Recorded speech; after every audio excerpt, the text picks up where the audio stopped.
எல்லாரும் நல்லா இருக்கீங்களா? இந்த சமையல் சேனல் வழியா உங்க எல்லாரையும் சந்திக்கிறதுல மிக்க மகிழ்ச்சிங்க.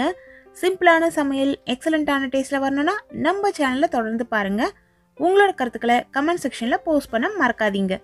வாங்க கிச்சனுக்கு போகலாம். சுவையா ஆரோக்கியமா சமைக்கலாம். இப்போ நம்ம செய்ய போகிறது ஒரு சிம்பிளான அல்வா ரெசிபி தாங்க. எந்த ஸ்வீட் செய்கிற மாதிரி இருந்தாலுமே அதுக்கு அடிகனமான ஒரு பாத்திரம் எடுத்துக்கோங்க. அடிகனமாக இருக்கிற பாத்திரம் எடுத்துக்கிட்டிங்கன்னா அடி பிடிக்காமல் இருக்கும். அதில் நான் 200 ml அளவு தண்ணி சேர்த்துருக்கேன். இந்த தண்ணி நல்லா சூடேறிட்டு இருக்குது. இதில் 1/4 கிலோ அளவுள்ள துருவுன சுரைக்காய் சேர்க்கிறேன். சுரைக்காய் ரொம்ப முத்தினதாகவும் இல்லாமல் ரொம்ப இலசாகவும் இல்லாமல் இருக்கிற சுரைக்காயை வாங்கி தோலெல்லாம் எடுத்துட்டு துருவல்ல இது போல் துருவி எடுத்து சேர்த்துக்கோங்க. இந்த சுரைக்காய் தண்ணியில் நல்லா வேகணும். மிதமான தீயில வச்சு சுரைக்காயை நல்லா வேக வச்சு எடுத்துக்கோங்க. சுரைக்காய் ஏற்கனவே நீர்ப்பசை இருக்க காய்கறி அப்படிங்கிறதுனால நம்ம 200 ml அளவு தண்ணி ஊற்றணும் இல்லைங்களா, அதுவே கரெக்டாக இருக்கும். சில சமயம் அந்த காயிலேயே இன்னுமே அதிகமாக நீர் இருக்கும். அதுக்கேற்ற மாதிரி இது வேகிறதுக்கு தேவையான அளவு நீர் மட்டும் கரெக்டாக விட்டுக்கோங்க. நீங்கள் கொஞ்சம் தண்ணி அதிகமாகிடுச்சுன்னா கூட கவலை கிடையாது, நம்ம அது சுருங்குற வரைக்கும் வச்சுக்கலாம். இது போல் சுரைக்காய் தண்ணியில் நல்லா வெந்து வரணும். சுரைக்காய் நல்லா வெந்த பிறகு இதில் ஏலக்காய் தூள் சேர்த்துக்கோங்க. ஏலக்காவை நல்லா இடிச்சிட்டு நான் சேர்த்துருக்கேன். இதில் ஒரு சிட்டிகை அளவு தூளுப்பு சேர்த்துக்கலாம். அதற்கு பிறகு நெய் சேர்க்கணும். நெய்யோட அளவு நான் லாஸ்ட்டில் சொல்கிறேன். இப்போ 2 டேபிள் ஸ்பூன் அளவுக்கு நெய் மட்டும் இதில் நான் சேர்க்குறேன். அல்வாவை பொறுத்த வரைக்கும் நெய் கூடுதலாக தான் தேவைப்படும். நீங்கள் விருப்பப்பட்டால் நெய்யோட அளவு கொஞ்சம் குறைச்சிக்கோங்க. அப்படி இல்லைன்னா நம்ம மொத்தமாக எடுக்கிறோம் இல்லைங்களா நெய், அந்த நெய்யில் பாதி அளவு நெய்யும் பாதி அளவு தேங்காய் எண்ணெயும் எடுத்துக்கிட்டிங்கன்னா கூட ஃப்ளேவர் ரொம்ப நல்லாயிருக்கும். இப்போ சுரைக்காய் நல்லா வெந்துருச்சு. இது போல் கலர் மாறி இது வெந்த பிறகு தண்ணியை ஓரளவு சுருங்கின பிறகு இனிப்புக்காக சர்க்கரை சேர்த்துக்கலாம். நான் இன்றைக்கி வெள்ளை சர்க்கரை தான் சேர்த்து செய்கிறேன். நீங்கள் நாட்டு சர்க்கரை வெல்லம் கூட சேர்த்து செய்யலாம்.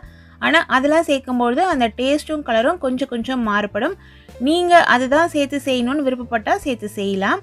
சர்க்கரையோட அளவு பார்த்தீங்கன்னா சுரைக்காய் எந்த கப்பில் அளந்தோமோ அதில் 3/4 கப்லேருந்து 1 கப் அளவு வரைக்கும் நமக்கு தேவைப்படும். நீங்கள் எந்த கப்பில் சுரைக்காய் எடுக்கிறீங்களோ அந்த கப்பில் சர்க்கரையோட அளவு சேர்த்துக்கோங்க. சமமான அளவு எடுக்கும்பொழுது சர்க்கரை நல்ல இனிப்பாக இருக்கும்.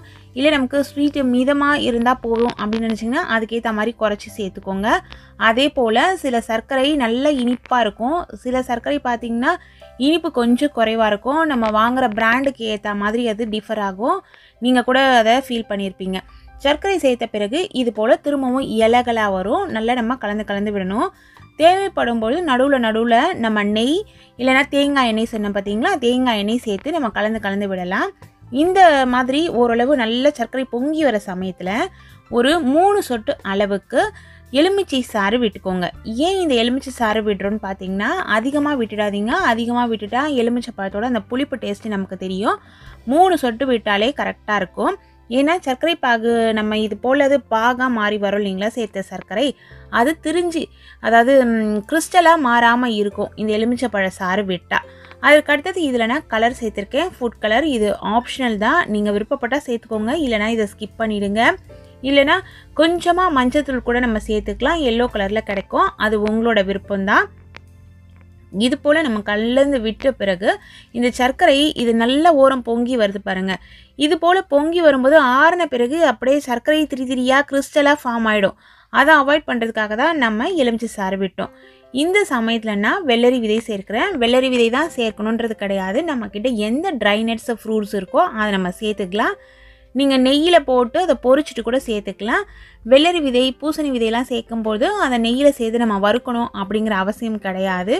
இந்த பதம் பார்த்துக்கோங்க. இது போல் கொஞ்சம் இலகலாகவும் இருக்கணும். அதே சமயத்தில் சர்க்கரை எல்லாமே நமக்கு நல்ல ஒரு பாகு பதத்துலேயும் வரணும். அந்த சமயத்தில் ஸ்டவ்வை நீங்கள் சுவிட்ச் ஆஃப் பண்ணிட்டீங்கன்னா சூப்பரான சுவையான ஒரு சுரைக்காய் அல்வா ரெடி ஆகிடுங்க. ரொம்ப ஈஸியான மெத்தட் இது. இதில் பார்த்தீங்கன்னா நீங்கள் நட்ஸோட அளவு இவ்வளவுதான்றது கிடையாது. நம்ம விருப்பப்படி எவ்வளவு வேணாலுமே நம்ம சேர்த்துக்கலாம். இதை பாருங்கள், இதே கடாயில் தான் நான் வச்சுருந்தேன். எந்த அளவு ஆறின பிறகு திக்காக மாறி வந்துச்சு பாருங்கள். கரண்டிலையும் ஒட்டவே இல்லை. நான் 1/4 கிலோ அளவு சுரைக்காய் எடுத்தலைங்களா, இதுக்கு 150 கிராம் அளவுள்ள நெய் தேவைப்பட்டது. நான் நெய்யில் மட்டும்தான் சேர்த்து செஞ்சேன். நீங்கள் அதில் பாதி அளவு எண்ணெய் இல்லை பாதி அளவு நெய் சேர்த்து செஞ்சுக்கலாம். அது நம்மளோட விருப்பம்தான்.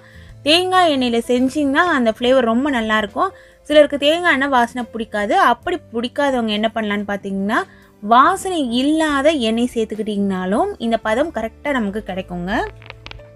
இந்த அல்வாவை நீங்கள் ரூம் டெம்பரேச்சர்லேயே ஒரு வாரத்துலேருந்து 10 நாள் வரைக்கும் வச்சு சாப்பிட்லாம். ரெஃப்ரிஜிரேட்டரில் வச்சுட்டு இருந்தால் இன்னும் கூடுதலாக கூட அல்வா கெட்டு போகாமல் நல்லாயிருக்கும்.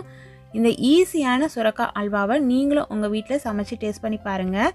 இதே அளவுகளில் பக்குவம் மாறாமல் செய்யுங்க. டேஸ்ட் வேறு லெவலில் இருக்குங்க. இது போல் நல்ல நல்ல ரெசிபிஸ் தெரிஞ்சுக்கணுன்னா நம்ம சேனலை தொடர்ந்து பாருங்கள். சுவையாக சமைச்சு சாப்பிட்டுட்டு மகிழ்ச்சியாக வாழுங்க. சுவையாகவும் இருக்கணும், ஆரோக்கியமாகவும் இருக்கணும்னா நம்ம சேனலை பார்த்து சமைங்க. Thank you friends.